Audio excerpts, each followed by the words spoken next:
Andrade from Group 1, and I'm here today to talk to you about kinship, marriage, and the household. So, let's proceed.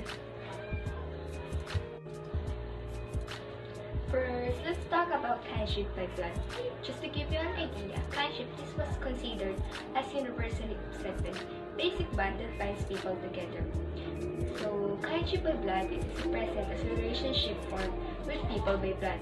O kayo ay related dahil kayo magkadugo. For example is, ikaw, yung nanay o ang tatay mo, isa kaya example ng kinship by blood dahil magkadugo kayo. What is family? This is the basic institution and the primary group in society.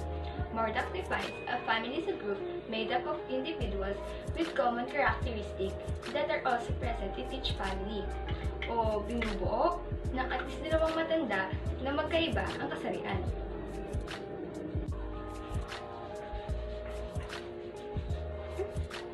What is descent group? It is the social group having their common ancestry o ito ay isang grupo na may kaparehas o karaniwang ninuno. Unit society is the resulting unit of looking back at one ancestor, either a mother or father side. Matrilineal descent, group of ancestors traced in kinship through female line or mother side, while on patrilineal descent, individuals belong to their father's descent group. So let's go back to family. According to Burks and Luke, family is a group of people united by the validity of marriage, related because of the blood, at kayo ay nag-uusap na naayon sa inyong katayuan sa tahanan. So, let's talk about descent and the marriage. Kinship refers to the web of social relationships that form an essential part of the lives of most humans in most societies.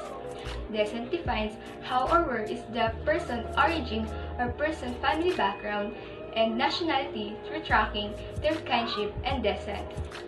Hope you all understand. Let's proceed to the next reporter, Damelin.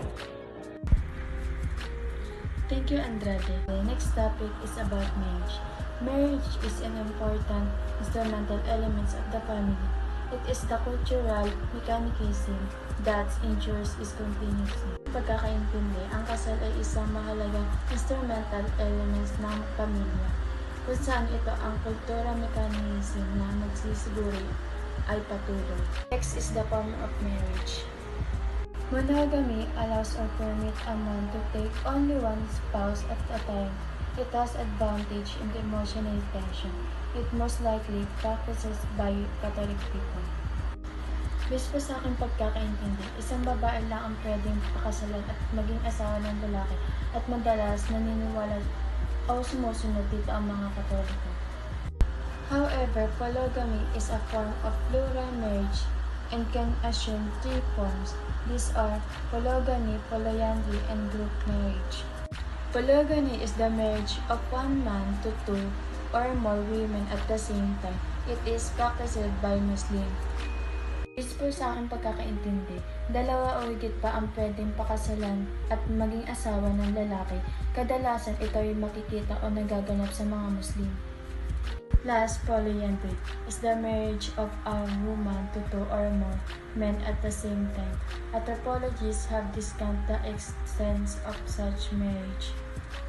Based po sa aking pagkakaintindi sa polyandry, babae ang pwede at pinapayagang magpakasal at magpangasawa ng dalawa o higit pang lalaki. That's all, thank you. Let's proceed to the next report. Good morning. My topic is all about selection of marriage partners. And we have 4 types of selection of marriage partners. Number 1, endogamy. Number 2, exogamy. Number 3, levirate. And last is surrogate. Endogamy. When we say endogamy, it specifies where a person is supposed to marry a clan or ethnic group. It also said that parents can decide who will marry their child. On the other hand, when we say exogamy, it refers to a person that can be married to a non-clan or ethnic group. Levirate, or also known as brother-in-law marriage. It refers to marriage wherein a woman can be married to the brother or closest relative of her deceased husband. And lastly, we have surrogate. It refers to the arrangement where a woman dies young and her family substitute another woman to bear children for the husband. Hi, my name is Miko Anguloyokte and my topic is all about family structure. But first of all, what is family? Family is a group of one or more parents and their children living together as a unit. Family is loving and supporting one another even it's not easy to do so. Next, family structure. What is family structure? Family structure is a social institution.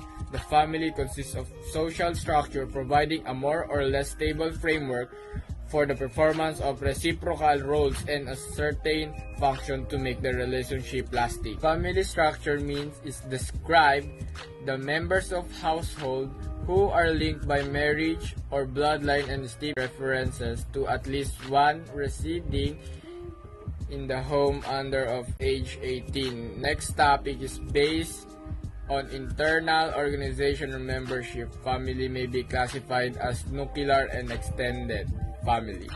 That's all. Thank you. So, I'm here to explain the topic about the family of orientation, the nuclear family, and the extended family. First, let's talk about family of orientation.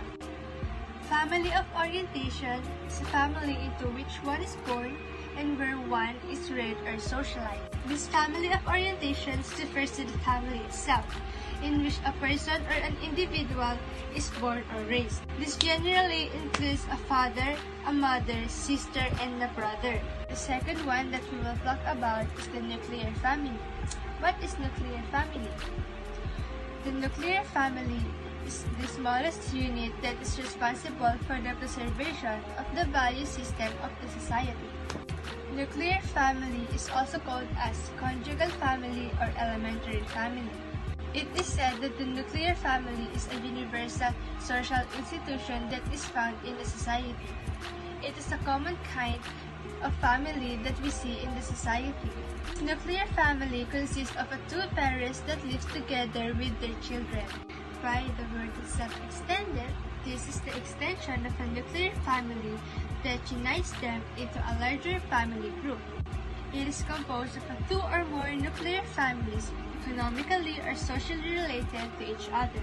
This is where a family lives together with their kinsmen such as grandfather, grandmother, uncles, aunts, and cousins, or even if the people lives together in the same household. So after my topic, what's next? Based on the descent, it's all about being related to a particular person or group of people who lives in the past. So yung descent daw ay tungkol sa background ng isang tao o sa pamilya mo na related ka. Let's move on to the types of family that based on the descent. Number 1 is the patrilineal descent. Patrilineal descent is related with your father or to your family but for male. Example, father, his father, and so on. So yung patrilineal descent ay tungkol sa lahi or pinanggalingan pero sa father side lang. Number 2 is the matrilineal descent. On the other way, the matrilineal descent is the opposite of patrilineal descent because it is related to the mother side, like it's all about the past or family of the mother. So gaya nga ng sabi ko sa nauna, katulad lang din ng patrilineal descent ang matrilineal descent. Pero ang kaibahan lang nito ay pinag-uusapan ngayon ay sa mother side at hindi sa father side. Number 3 is the bilateral descent. The bilateral descent is combined with patrilineal descent and matrilineal descent because it involves the descent of a father and mother's family. It is related from both parents. Yung bilateral descent, pinagsama siyang patrilineal descent at saka matrilineal descent. Dahil tungkol ito sa past or family na meron ang magulang. Next topic is based on the residence. Based on the residence, it is all about marrying a guy or a girl that has the same beliefs, has the same religion, because it is more easier for the both of you if you have the same doings in life. So yung based on residence daw, mas madali magpakasal kapag pareho kayo o iisa lang kayo ng komunidad, paniniwala at likhiin sa buhay. So we have the rules of residence.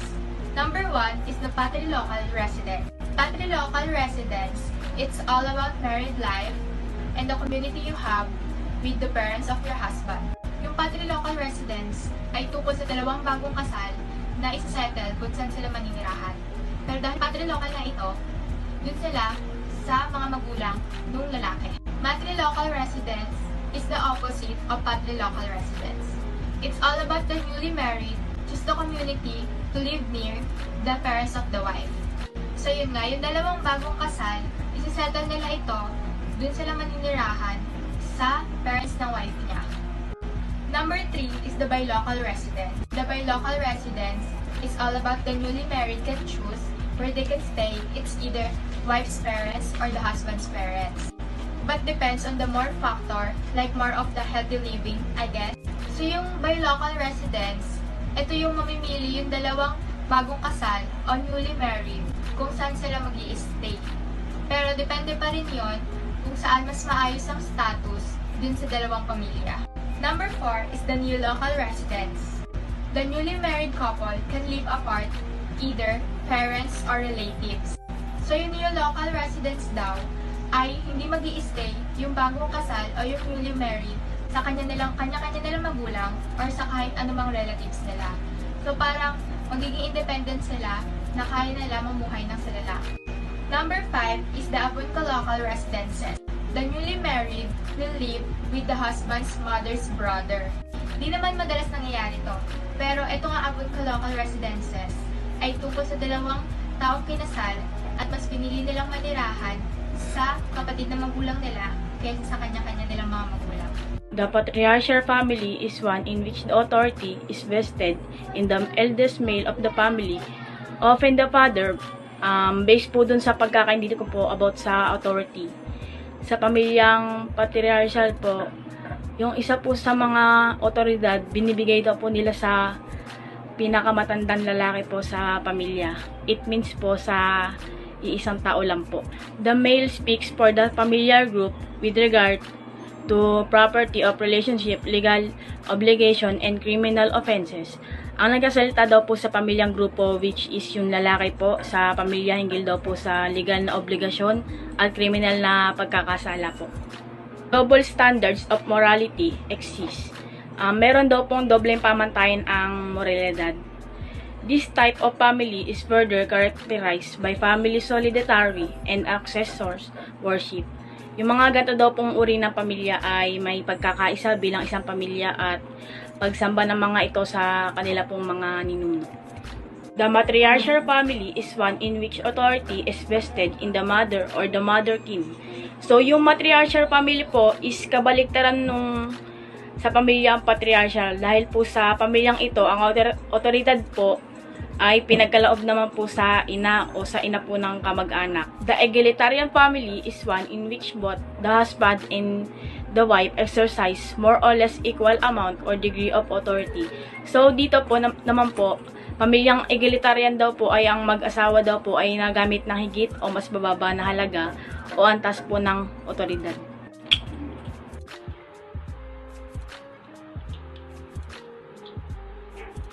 Good morning everyone, my name is Jiren May Borlasa and we are going to tackle what is the functions of the family. But first, let us know that the family is a basic social institution, performs various functions and several which are reinforced and supported by social institutions. The social and cultural changes influence the family. Alam naman po natin na ang pamilya ay ang pangunahing institusyon sa lipunan. Kung walang pamilya, walang lipunan. And magkakaroon dito ng mga pagbabago lalo na sa lipunan at sa kultura na maaaring magpalakas o magpahina sa isang pamilya. Among the functions of the family are the following. First, the family regulates the sexual behavior and the unit of reproduction, which means that the family is the one who guides us within our sexual behavior. And the family is the one who teaches us what is wrong and what is good. Wherein, unlike the tradition of Ibugaws and Bontoks, we can say that they allow their children to have a premarital relation. Their children to have a premarital relations with the other people, which is not good. Sinasabi lamang po dito na nararapat magkaroon ng family planning ang isang pamilya dahil alam naman po natin na mahirap ang sitwasyon ngayon. Ngayon na may pandemya at hindi natin alam kung saan makakakuha ng pera or saan makakahanap ng pera panggastos sa pamilya. At sinasabi din po dito na hindi dapat ina-allow ang isang pamilya na magkaroon ng premarital na relasyon sa ibang tao dahil ito'y ginagawa lamang ng mga tradisyonal na society katulad ng mga ipugaws at pondoks. Second, the family performs the functions of biological maintenance, which is we all know that the baby is helpless and the family is the one who give them love, care, guide, and many things that they needed. Sinasabi lamang po rito na ang pamilya ay mayroong malaking responsibilidad sa pagbibigay ng lahat ng pangangailangan ng isang bata o isang sanggol. Dahil alam naman po natin na kailangan nila ng pagmamahal, pag-aaruga at pagtuturo sa kanila ng tama.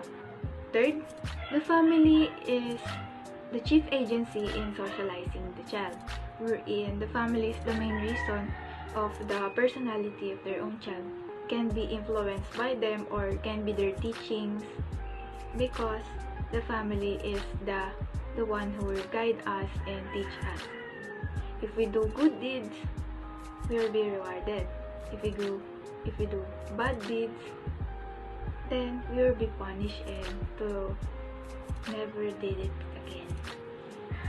Sinasabi lamang po dito na ang pamilya ang dahilan ng pagkatao ng isang bata or ng isang sanggol. Dahil alam naman po natin na ang pamilya ang nagtuturo sa atin na maging mabuting tao, na nagtuturo sa atin ng mga bagay na hindi pa natin nalalaman. At dahil nga silang nagtuturo sa atin, maaaring nakaka-influensya sila sa atin na gumawa ng mga bagay na mabubuti at iwasan ng mga masama. Fourth, the family gives it member status wherein a child can be born into a wealthy family or for the poor family. Sinasabi lamang po dito na walang karapatan ng isang sanggol na piliin kung saan siya pamilya nararapat. Katulad ng kung gusto niya ba sa mayaman or kung gusto niya ba sa mahirap na pamilya. Dahil mayroong upper class family kung saan sa pamilyang ito ay ipagpapatuloy na lamang ng isang bata kung anong nagampanan or nakamit ng pamilya niya. At sa lower class family, dito natin matatagpuan na yung tao ay walang-wala pa or mahirap pa lamang sila or may kaya lamang. Maaaring ihalimbawa ko dito ang anak ni Manny Pacquiao kung saan na-attain na ni Manny Pacquiao ang goals niya na maging mayaman or ang goals niya na maging magaling sa pagbo-boxing. Yung anak naman nila ang siyang magpapatuloy na lamang nito. At sa lower class family naman ay yung mga ordinaryong tao lang na nagsusumikap or dinadagdagan pa nila yung dapat nilang dagdagan. Fifth, the family is an important mechanism in social control, wherein it continually exerts pressure on its member of the family for the desirable behavior to maintain a good name of the family. Ihalimbawa ko po dito ay kunwari isa kang mayaman na pinanganak sa mayaman na angkan.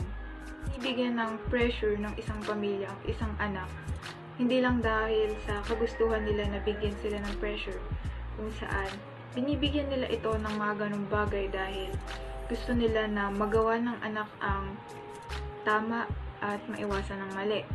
Minsan, hindi natin napapagtanto na tama ang sinasabi ng ating mga magulang. Kaya binibigyan nila tayo ng mga ganong bagay o ganong sitwasyon. Pinapangaralan tayo at minamahal tayo. 6. The family performs economic functions, especially in simple society. We all know that a family is the basic social institution, wherein pwede rin silang magsagawa ng pang-edukasyon, panglipunan, pampolitika, or panlibangan. Sinasabi lamang po dito na maaari tayong sumali or makilahok sa mga bagay na iyon or tayo na mismo ang magsagawa. Yan lamang po at salamat!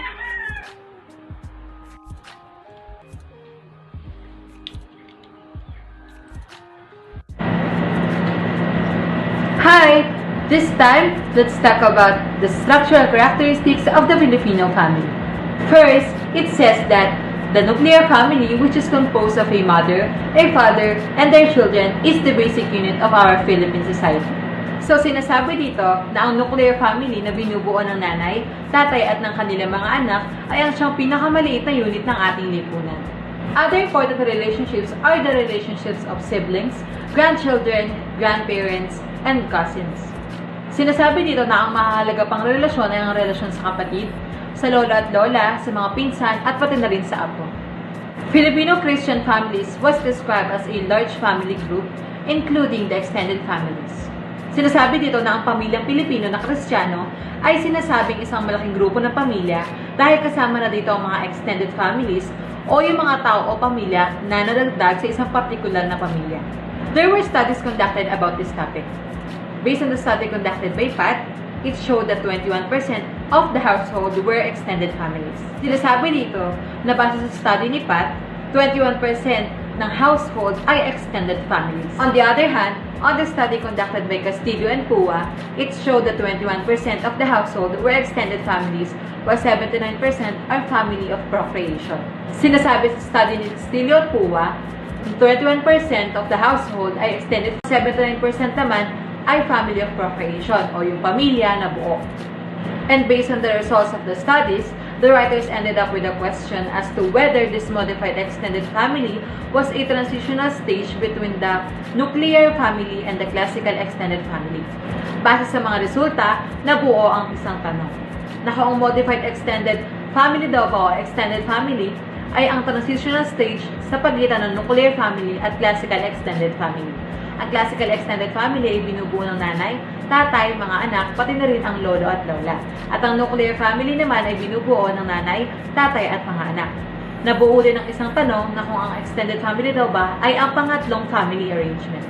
Based on the study conducted by Medina, it says that the nuclear family is more common in rural areas than urban areas. Sinasabi sa study ni Medina na ang nuclear family ay mas common sa rural areas kaysa sa mga urban areas. And now, let's talk about the joint family. The joint family consists of 3 or more generations together with their spouses living as a single household. And it is more common among Muslims. And the reason for the high frequency of joint family is because of the economic necessity. So, sinasabi dito na ang joint family ay binubuo ng 3 or more generations together with their spouses at tumitira sila sa iisang household. And common ito sa mga Muslims. Based on the study conducted by Bruno in the year 1973, it says that among the Taosuks, it is a common practice wherein the newly married couple will live at the wife's family. And with this, the woman will still function as a daughter in her biological family and a mother in her conjugal family. So, sinasabi sa study ni Bruno na sa mga Taosuk, it is a common practice na ang bagong kasal ay titira sa bahay ng babae. And by that, ang babae ay magpa-function pa rin naman as anak sa kanyang biological family.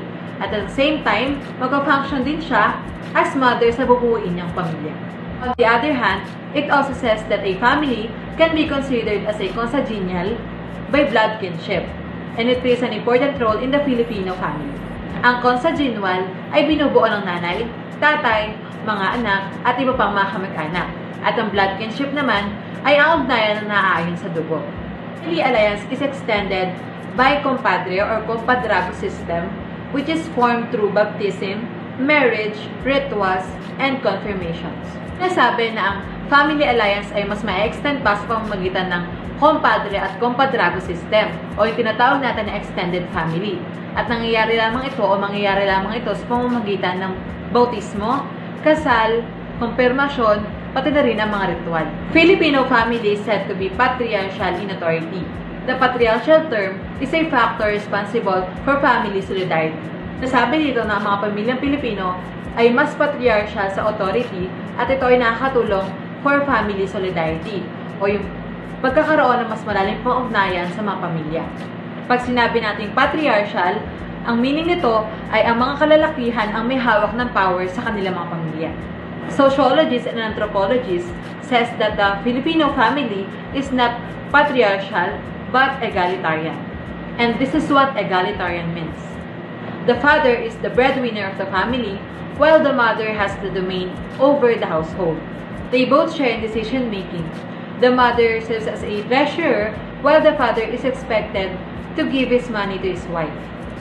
And although the father is the head of the family, the mother has also a same authority as the father. Sinasabi dito na ang tatay ang siyang breadwinner ng pamilya at expected na magbibigay siya ng pera sa kanyang asawa. Samantala, ang nanay naman ang siyang nangangalaga sa buong bahay at siyang nasisilbing treasurer o tagapangalaga ng mga pera para sa pamilya. At pareho silang nasi-share sa mga desisyon na kailangan sa pamilya. Sinasabi din dito na kahit ang tatay ang siya sinasabing head of the family, parehas lamang sila ng authority ng kanyang asawa. Pareho silang may authority. Gayun na rin ang mga lolo at lola, pati na rin ang tito at tita. There is a pattern of generational authority regardless of the sex. So sinasabi dito na may sinusunod na pattern pagdating sa authority, anuman ang kasarian. For example, the eldest has the authority to the youngest. Sabi na ang mas nakakatanda ang siyang may authority sa mas nakakabata. And also, the children show respect and obey the elders. O yung mga bata ay nare-respeto at sinusunod ang mas nakakatanda sa kanila. Sinasabi ng mga sociologists at ng mga anthropologists na ang pamilyang Pilipino ay hindi daw patriarchal kung hindi egalitarian. Pag sinabi nating egalitarian, equal ang distribution ng power sa mga miyembro ng bawat pamilya. Based on the study conducted by Jocano in year 1969, it says that the Filipino social organization is based on the principle of solidarity and generation. The family is more supportive in nature than authoritarian. Sinasabi dito na ang Filipino social organization ay nakabase sa henerasyon at sa solidarity. Sinasabi dito na mas pinipili ng pamilyang Pilipino ang maging supportive kaysa maging authoritarian. For the continuation of the structural characteristics of the Filipino family, let's proceed to the next speaker. Thank you, Shimara. So let's continue our topic. The Filipino family is bilateral in terms of reckoning decent and social allocation. One of the evidence is that the lack of distinction of terminologies between maternal and paternal groups. So how do we call our grandparents? We call our grandmothers as lola, our grandfathers as lolo, and our cousins as pintans. So what is the difference between blended family and bilateral family? Bilateral families is the line of families in which the relatives of mother sides and father sides are equally important in terms of emotional ties, property, or wealth. On the other hand, blended family is the sociological term for the union of two adults through marriage, civil partnership, or cohabitation who had past relationship and children from them. Nangyayari ito kapag ang dalawang mag-asawa ay naghiwalay o nag-divorce at ang isa ay muling nagpakasal o nakipag-live-in sa ibang babae at sinama nito ang kanyang mga anak mula sa kanyang unang asawa. Dito matatawag ang kanyang mga anak bilang stepchildren. At ang tawag naman sa setup na ito ay blended family o reconstituted family. However, as blended families become increasingly common, its definition is changing. But understanding the basics of blended family can be essential for you to ensure that your family can handle the differences. Many blended families compromise adoption. It is where non-biological parents will adopt the other children, but not always. There is a right process kung saan ang dalawang biological parent ay dapat sumang-ayon sa adoption, kung sa ganoon magkakaroon ng step-parent ng legal authority and responsibility over the children. For the past years, several blended families were not accepted until they got married and care for the children even the other one is not biologically related. But nowadays, it is just normal for the adults in a relationship to have a family, live together, and raise the children even without the legal commitment of marriage. But did you know having a blended family can cause problems? I will tell you some complex issues. First, is the conflicting roles of family members. Ang halimbawa nito ay kapag ang panganay ng tatay ay 10 years old at ang panganay naman ng nanay ay 15 years old, at kapag nagsama ang dalawang pamilya, ang mangyayari ay ang panganay na anak ng tatay ay magiging bunso ng pamilya. In this case, they have to adjust to their new position. The second one is the conflicting family values and responsibilities of each family in terms of daily chores, behaviors, or expectations. Ang halimbawa naman nito ay kapag maaaring malito o mahirapang mag-adjust ang mga bata dahil sa kanilang nakasanayan sa kanilang unang pamilya. And the third one is the social etiquette complications between the non-biological parent and the new step-parent. Ang ibig sabihin naman nito ay kung alin sa dalawa ang mas nag-act as a role model para sa mga bata, at also pwede rin makakos ng conflict kung ayaw ng bata sa kanyang step-parent na pwede mag-result in a bad attitude or bad behavior. The fourth one and the last one is the pressure on biological parents. Especially, they are the ones who support the needs of the children and the new partners, especially where values may come in conflict. But still, many blended families are strong enough to handle these situations because there are many sources that offers understanding and support blended families. And these sources are National Step Family Resource, the Step Family Foundation, and the Successful Step Families. Despite of complications in merging two families into one, we should always remember that first, all families must learn to appreciate greater diversity and differences. Next is that financial and emotional support is available for all family members. And lastly, children have the benefit of two or more caring parents to be a role model. Thank you for listening.